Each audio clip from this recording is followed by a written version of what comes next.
Australian actor Hugo Weaving is back on stage, performing in the Sydney Theatre Company's production of The Resistible Rise of Arturo.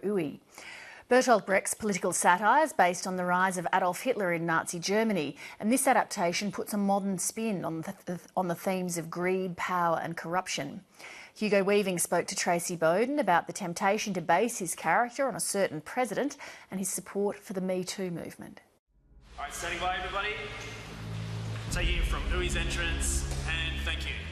It's one of those places always relevant. There's many countries that are sort of veering to the right, and there's many strong men around the world who are running totalitarian governments, and so they sort of felt like it was a good time to do it. What would you like to know? There's no shortage of modern figures to inspire the latest adaptation of this dark political satire. My advisors, they helped me in the inquiry. We're staging this play at a time when we have figures like Putin in the world, Duterte, where China has just removed the presidential limit. You know, there's a number of different sources and resources from around the world that you can draw on to find inspiration for a character like Arturo. It wasn't easy, and it's unpleasant.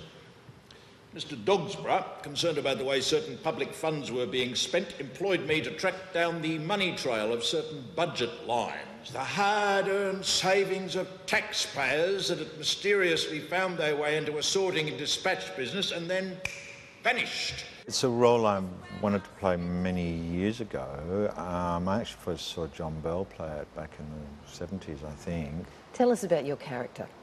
He's a criminal. He's a criminal who wants to describe himself as a businessman. He wants to be famous, he wants to be loved, he wants to be admired, he wants power, he wants to be able to have money, and he wants people to take notice of him. Is that what happened to this city?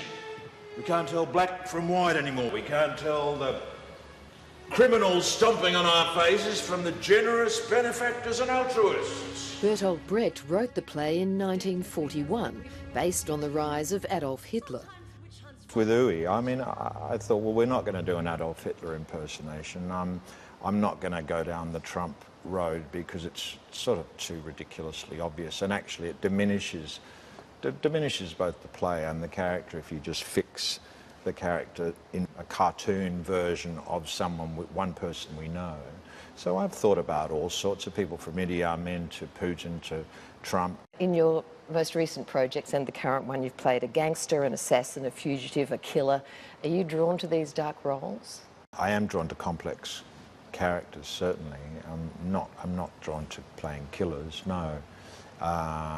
But yeah, any character that has complexity and internal complexity and hurdles to overcome in order to try and get what they want, or cannot overcome the hurdles that are put in their way and is struggling internally. I find that really interesting. Heart attack, stroke.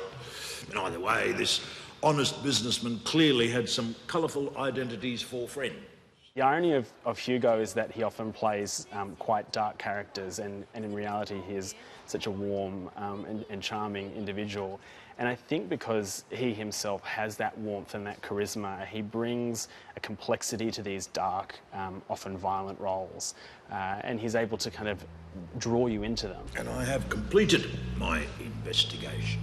After more than 3 decades working on the stage and the screen, Hugo Weaving feels strongly about the Me Too movement and pay equality. Yeah, of course I think it's important, and it feels like I can't believe that this hasn't happened before, that women don't have the same representation in the workplace, don't have the same pay scales, and there's a whole lot of things that need to be rebalanced. And I think there's a lot of men in the world who are getting their backs up because of it, feeling very threatened by it. But feels like we've got to go a lot further with it. Obviously there's been a lot of discussion about sexual harassment, sexual abuse.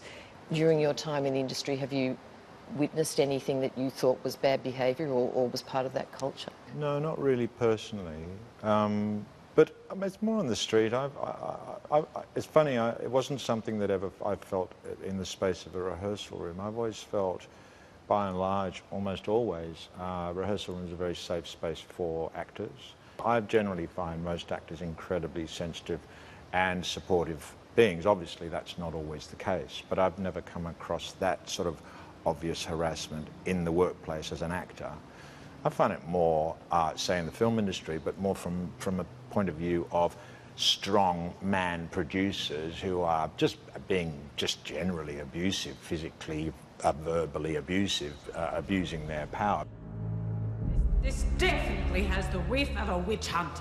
Sometimes witch hunts find witches after all. It is called The Resistible Rise of Arturo Ui, so I suppose the question that is begged is in what way can we resist when there is someone like Arturo Ui who's trying to take the reins of power, and when you've got a tyrannical figure coming up through the ranks of your democracy and endangering democratic institutions, how and when do you say enough's enough?